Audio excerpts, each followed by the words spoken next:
Alors nous lisons d'abord le chapitre 24, puis le chapitre 32. Moïse écrivit toutes les paroles de l'Éternel, puis il se leva de bon matin, construisit un autel comme ça, pas un autel, c'est pas l'hôtel Hilton, vous avez compris, au pied de la montagne, et il dressa 12 pierres pour les 12 tribus d'Israël. Il envoya de jeunes Hébreux ou de jeunes Israélites offrir à l'Éternel des holocaustes, c'est-à-dire des sacrifices, ici probablement donc des agneaux, ainsi que des taureaux en sacrifice de communion, c'est-à-dire un sacrifice où là le peuple mange aussi la viande. Moïse prit la moitié du sang, l'a mis dans des bassines, et avec une moitié, il aspergea l'autel. Puis il ouvrit le livre de l'Alliance, il prit le livre de l'Alliance, et il le lut en présence du peuple. Et le peuple dit, « Nous ferons tout ce que l'Éternel a dit, nous y obéirons. » Moïse prit le sang et en aspergea le peuple en disant, « Voici le sang de l'Alliance que l'Éternel a conclu avec vous sur la base de toutes ces paroles. » Alors, juste un petit commentaire. Ici, on retrouve donc du sang qui est mis sur l'autel et qui est mis sur le peuple. Alors, nous qui ne vivons pas il y a 4000 ans au Proche-Orient, ça ne nous parle peut-être pas beaucoup, on trouve ça un peu sanguinolent. Mais dans beaucoup de peuples, et c'était le cas dans les peuples sémites de l'époque qui vivaient là, pour conclure une alliance, il fallait, pour marquer vraiment que c'est une alliance très importante, il y a souvent du sang qui est versé. Chez les Mongols, par exemple, on s'ouvre un petit peu la main, le copain s'ouvre la main et on tape la main dans le sang. Voilà. Ça signifie, en fait, c'est un rituel qui signifie ici le sang, que celui qui déroge à l'alliance, celui qui trahit l'alliance, mérite de mourir. Et donc, on est prêt à mourir plutôt que de trahir l'alliance. Et c'est le sens de la parole du peuple qui dit « Nous ferons tout ce que l'Éternel a dit, nous y obéirons. » Et une partie a été versée sur l'autel, ça c'est l'engagement de Dieu par rapport au peuple, et le sang a été versé sur le peuple, c'est-à-dire c'est l'engagement du peuple par rapport à Dieu. Voici la suite. L'Éternel dit à Moïse, « Monte vers moi sur la montagne et reste-y, je te donnerai les tables de pierre, la loi et le commandement que j'ai écrits pour les enseigner. » Moïse se leva avec son assistant Josué, il commença à gravir la montagne de Dieu, et il avait dit aux anciens, c'est-à-dire aux responsables, « Attendez-nous ici jusqu'à ce que nous revenions vers vous. Aaron et Hur vont rester avec vous. Si quelqu'un a une affaire à régler, c'est à eux qu'il devra s'adresser. » Donc jusqu'à là, tout va bien. Moïse confie le peuple à des responsables, à Aaron, son propre frère, qui est aussi le grand prêtre. Donc normalement, tout va bien se passer. Et nous lisons la suite au chapitre 32. Le peuple voyait que Moïse tardait à descendre de la montagne. Alors il se rassembla autour d'Aaron et lui dit, « Allons, fais-nous des dieux qui marchent devant nous. Car ce Moïse, l'homme qui nous a fait sortir d'Égypte, nous ignorons ce qu'il est devenu. » Aaron leur dit, « Retirez les anneaux d'or qui pendent aux oreilles de vos femmes, de vos fils, de vos filles, et apportez-les-moi. » Chacun retira les anneaux d'or qui pendaient à ses oreilles, et ils les apportèrent à Aaron. Il les reçut de leurs mains, jeta l'or dans un moule, et il fit un veau en métal fondu. Ils dirent alors, le peuple dit, « Israël, voici tes dieux qui t'ont fait sortir d'Égypte. » Lorsque Aaron vit cela, il construisit un autel devant lui, c'est-à-dire devant l'idole, et s'écria, « Demain, il y aura une fête en l'honneur de l'Éternel. » Le lendemain, ils se levèrent de bon matin et offrirent des holocaustes et des sacrifices de communion. Le peuple s'assit pour manger et pour boire, puis ils se levèrent pour s'amuser ou se divertir, selon les différentes traductions. C'est une litote. Une litote, c'est on dit le moins pour dire le pire.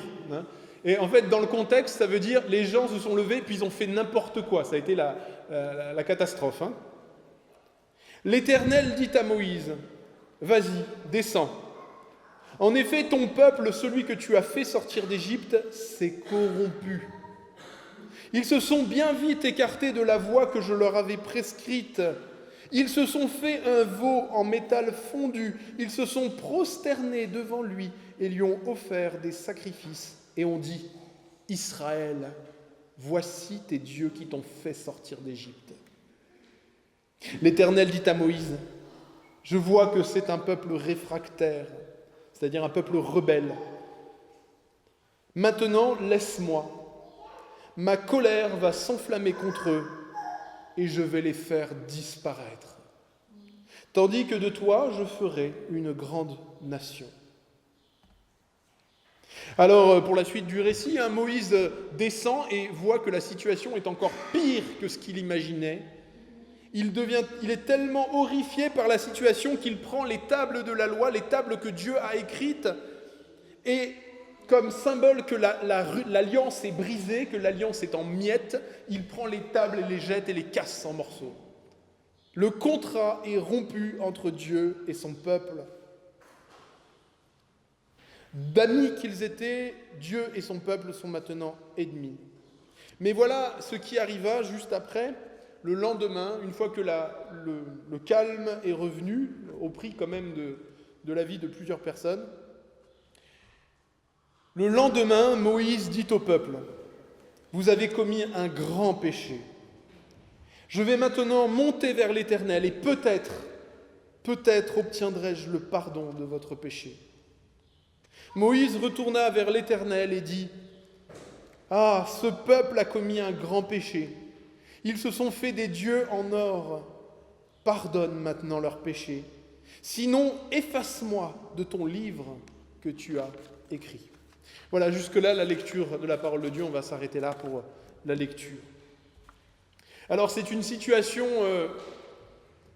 catastrophique, une situation, on va dire, cauchemardesque. Hein. Pour ceux qui sont parents, on peut se mettre un peu dans leur place. Hein.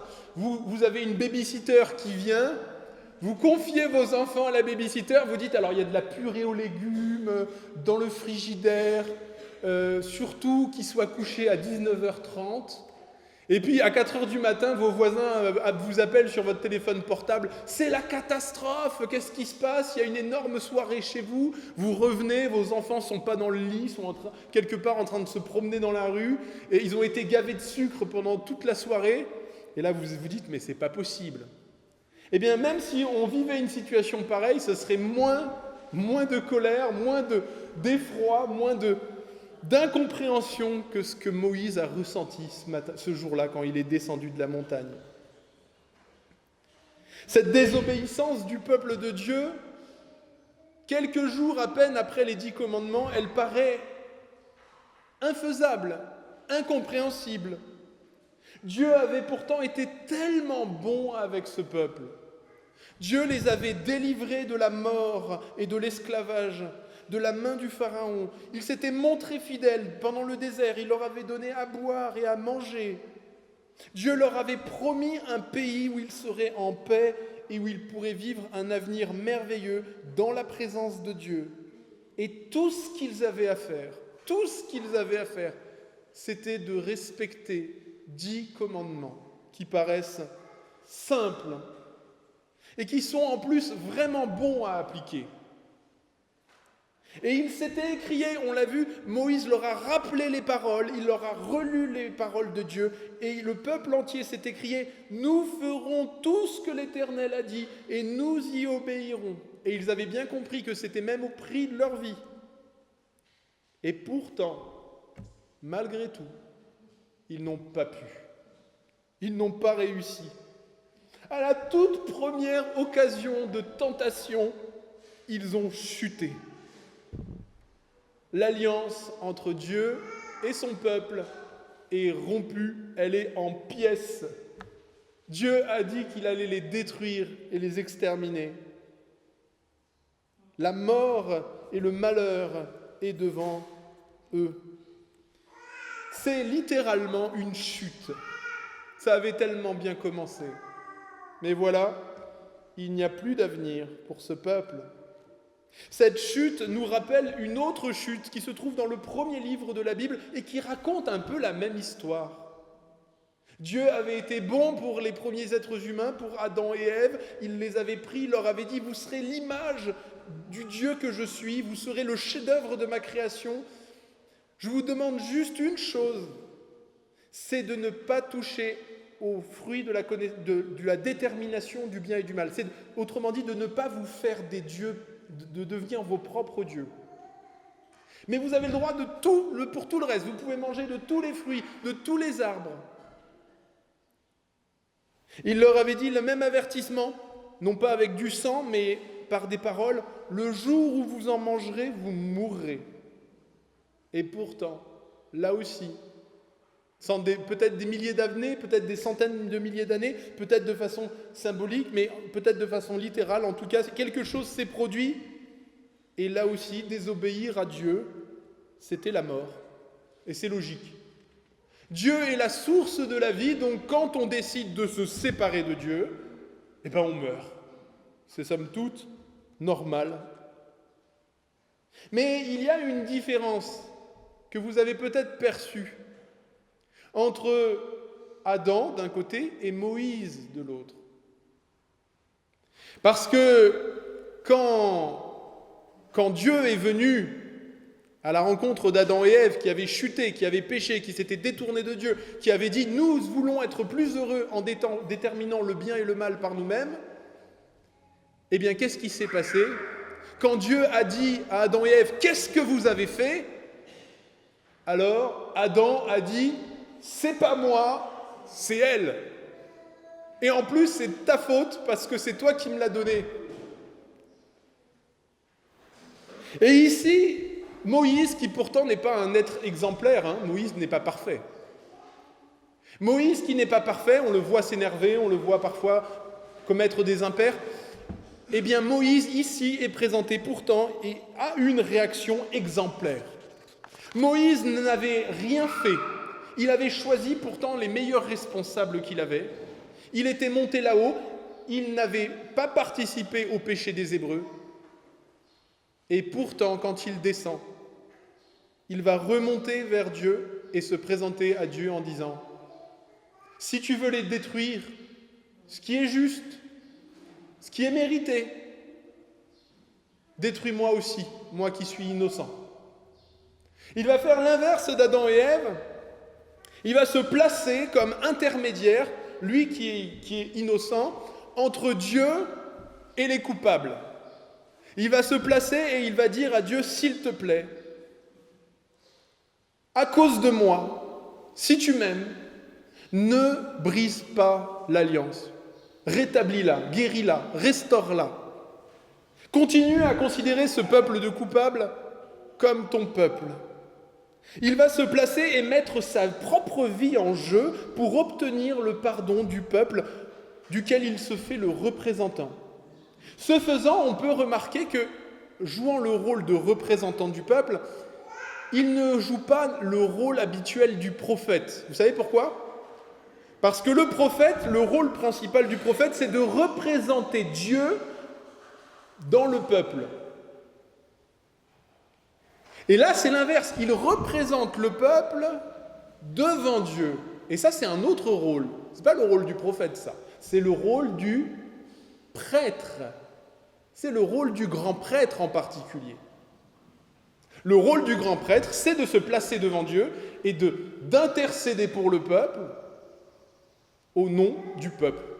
De porter à Dieu les paroles du peuple. Et il le fait normalement alors que c'est Aaron le grand prêtre. C'est Aaron le grand prêtre. C'est son frère normalement qui a été choisi pour être grand prêtre. Mais vu que Aaron s'est corrompu, il est souillé, il est tombé complètement à côté de sa charge, c'est Moïse qui prend la relève. Et il dit à Dieu cette parole, « Pardonne maintenant leurs péchés, sinon efface-moi de ton livre que tu as écrit. » Efface-moi du livre que tu as écrit, c'est pas un problème de droit d'auteur. C'est un problème, c'est Moïse qui dit sinon tue-moi. Tue-moi et détruis-moi et maudis-moi. C'est littéralement ça. Et à cause de l'attitude de Moïse, à cause du fait que Moïse a ce courage de se placer, à cause de l'innocence de Moïse, de l'amitié qui lie Moïse à Dieu, Dieu va accepter la prière de Moïse. Il va non seulement ne pas détruire le peuple hébreu, mais il va rétablir l'alliance entre lui et un peuple de coupables. Et ça, voyez-vous, c'est la différence. Si on compare l'histoire de la Genèse, la chute de la Genèse et la chute du veau d'or, là, il y a une différence. Parce que Adam n'avait pas pu être le bon médiateur, le bon représentant, le bon grand prêtre dont l'humanité avait besoin, parce que lui-même était coupable et que surtout, en plus, il a rejeté la faute sur son épouse, ce qui n'était pas du tout la bonne attitude. Et donc, il manquait à l'alliance principale, l'alliance faite entre Dieu et tous les êtres humains, il manquait un médiateur à cette alliance-là. À cette alliance. Et ainsi, on la trouve tout au long de la Bible qu'il manque cette alliance. Ainsi, par exemple, Job, qui a vécu des milliers d'années avant, dans la Bible, se lamente à Dieu et dit « Ah, si seulement il y avait un médiateur ou un intermédiaire qui accepterait de poser sa main sur nous deux, c'est-à-dire pour établir la paix. » Et c'est pourquoi ensuite les prophètes ont parlé de la part de Dieu et ont annoncé qu'un jour il y aurait un médiateur par excellence. Un médiateur par excellence qui serait à la fois prêtre, prophète et roi, médiateur absolu entre Dieu et les hommes, qu'on appellerait le Messie. Le Christ en grec, Meshiach en hébreu, le Messie. Et ce Messie ressemblerait à Moïse. Il ressemblerait à Moïse, et c'est dans les mêmes termes, avec le même langage dont il est question de lui, sauf qu'il y aura une différence. C'est que Dieu prendra la vie de ce Messie.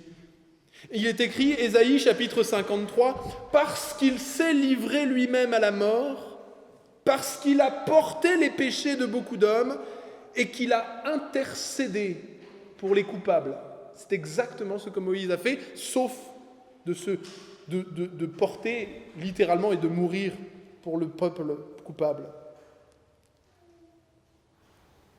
Ce Messie allait donc réellement donner sa vie et cette fois-ci rétablir l'alliance entre Dieu et toute l'humanité, pas seulement le peuple hébreu.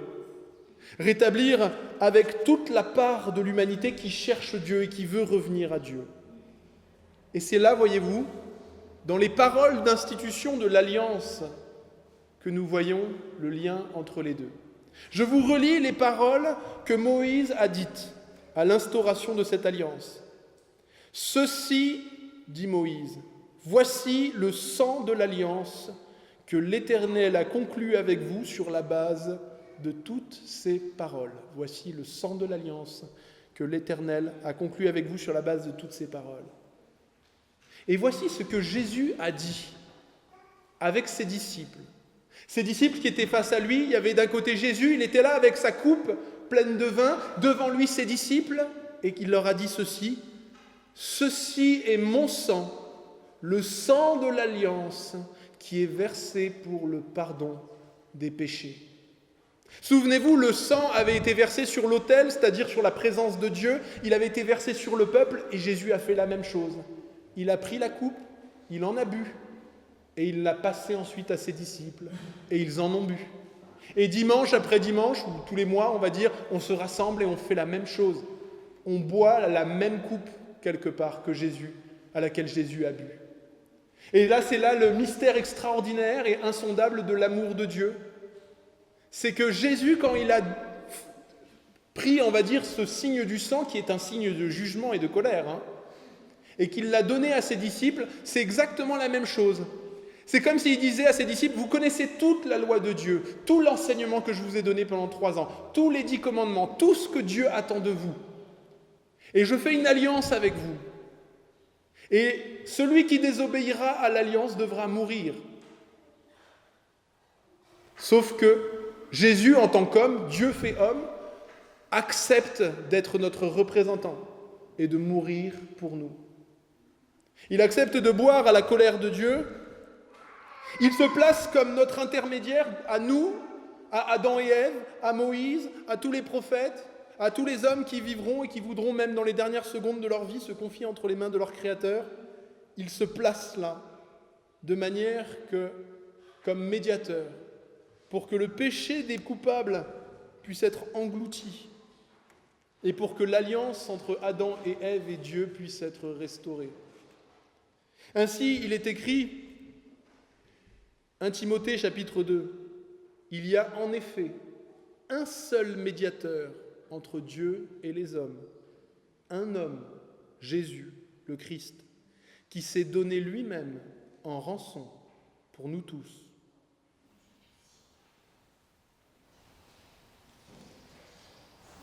Et quand Pierre, quelques heures après, a renié le Christ, alors que Jésus lui avait dit que cela allait arriver, Jésus l'a réinstauré.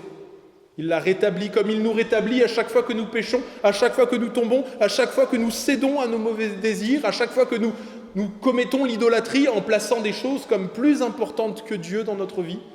À chaque fois que nous demandons pardon, nous sommes pardonnés. C'est là la différence aussi entre Moïse et Jésus, c'est que Moïse est mort, il ne pouvait servir qu'une fois, alors que Jésus est immortel et qu'il a donné sa vie une fois pour toutes, pour tous les péchés du monde et de tous les temps. L'Écriture nous disait, Romains chapitre 3, « Il n'y a pas de juste, pas même un seul ».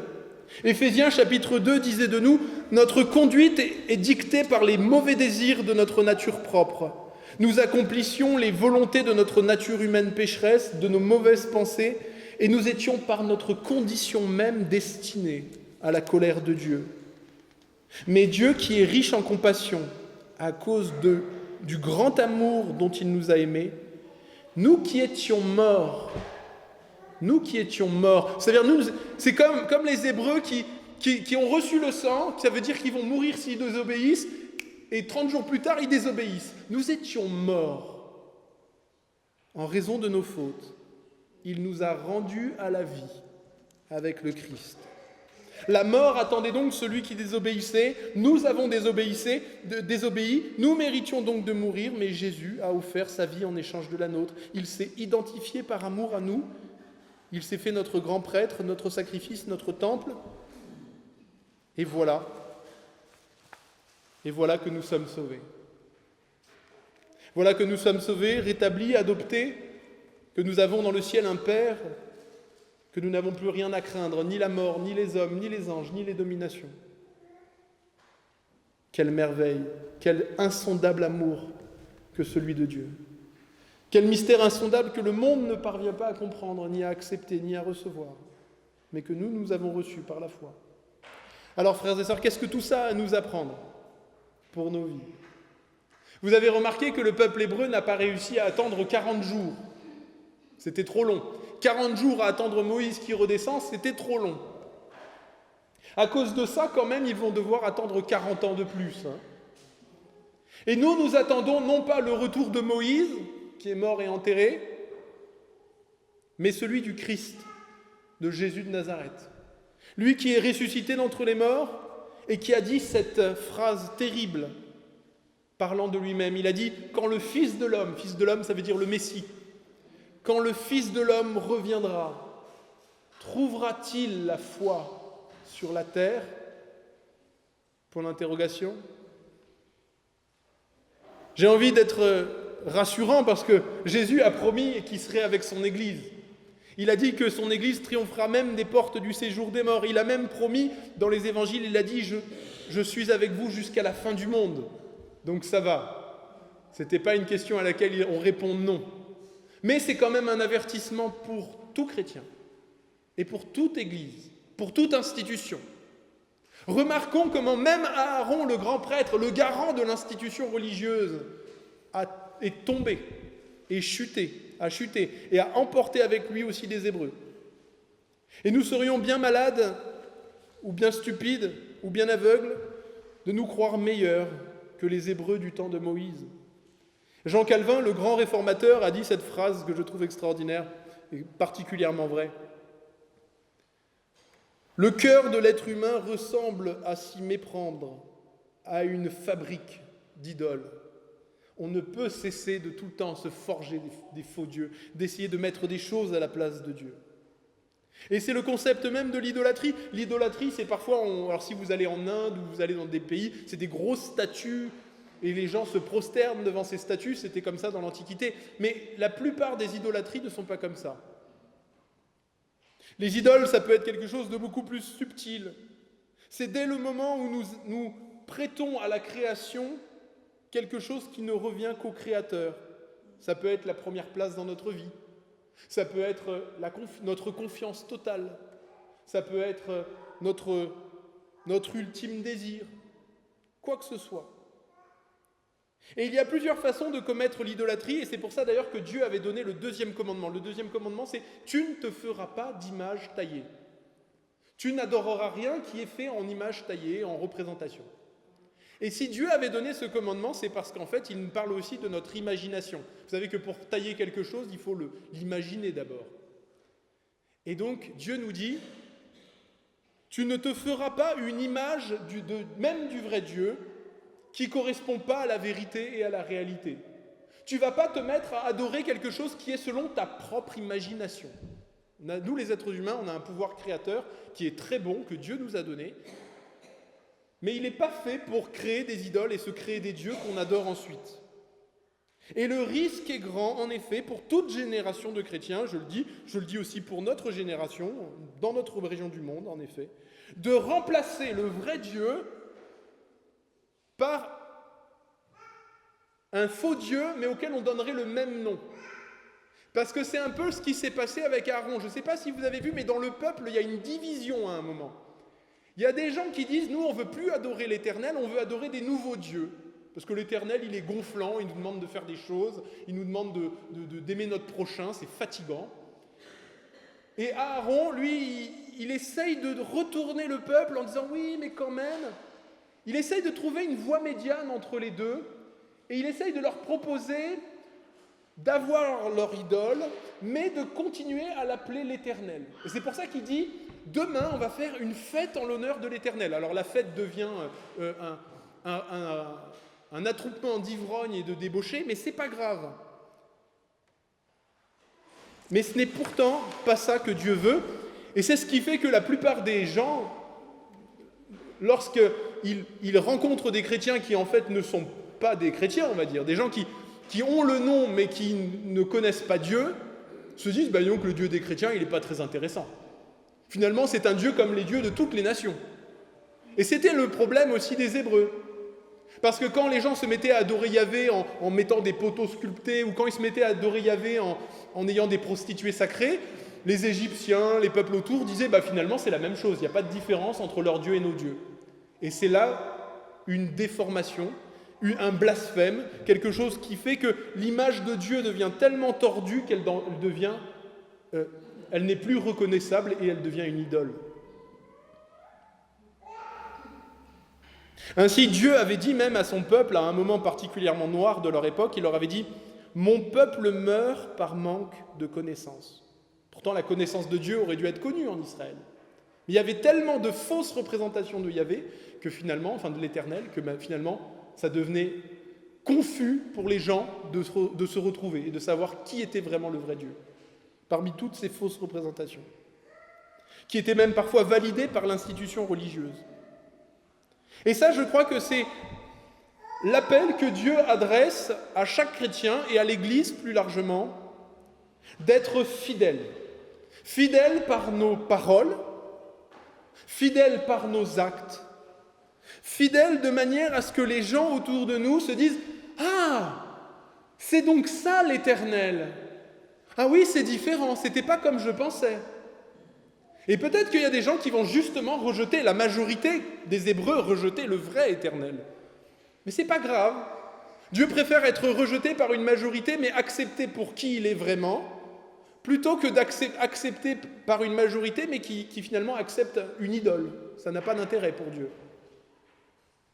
Jésus a dit « Celui qui croit en moi, c'est comme si des fleuves d'eau vive couleront de son sein. » Et le projet de Dieu pour nos vies, c'est que nous puissions refléter Dieu, être une source d'eau pure pour les autres, une source de laquelle déborde la connaissance du vrai Dieu. c'est notre vocation. Et on doit purifier cette source avec l'aide du Saint-Esprit, de manière à ce qu'on y ressemble de plus en plus. D'où l'importance pour chaque Église, pour chaque chrétien, c'est une responsabilité collective et individuelle, de nous laisser interpeller par l'Esprit Saint et par l'enseignement des Écritures saintes. La tentation est grande, et je le dis en particulier à notre époque, d'essayer de se faire une fausse représentation de Dieu pour essayer de trouver une voie médiane qui permette d'attirer les gens qui accepteraient à la limite que leur Dieu de leur imagination puisse s'appeler le Dieu de la Bible, à condition qu'ils tolèrent ce qu'eux ont envie.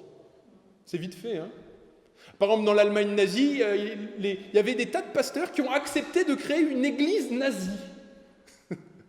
Une église dans laquelle le fait d'être antisémite, par exemple, était accepté. Dans le monde communiste, par exemple, ils ont créé des églises communisto-compatibles, dans lesquelles le fait de mettre en prison des innocents ou de voler l'argent des gens n'était plus considéré comme un péché. Et à chaque génération, à chaque société, il y a toujours cette tentative de faire pression sur les chrétiens, sur les responsables, pour les entraîner à présenter un Dieu présentable au plus grand nombre, mais qui n'est plus le Dieu véritable. Notre Dieu n'est pas un Dieu qui tolère le péché, il est un Dieu qui pardonne le péché. Et ça, c'est une très grande différence. Une très, très, très grande différence. Et c'est dans cela qu'il révèle son amour. Son amour s'exprime dans la sainteté, la vérité et la justice, qui a été manifestée à travers la personne de Jésus, sans compromission sur la vérité ni sur l'amour. C'est ce que l'Église est appelée à tenir et à maintenir, et chaque croyant est appelé à vivre. Car un jour, Jésus reviendra. Et quelle Église trouvera-t-il ? C'est à nous de répondre à cette question, en gardant nos vies centrées sur lui. Alors pour conclure, nous avons dans la personne de Jésus, notre Sauveur, un médiateur extraordinaire. Il est celui qui a restauré l'alliance qui avait été faite avec Adam et Ève, entre Dieu et l'humanité. En lui et par lui, nous qui étions morts, nous revenons à la vie et nous pouvons connaître l'image véritable de Dieu. C'est la grande différence encore.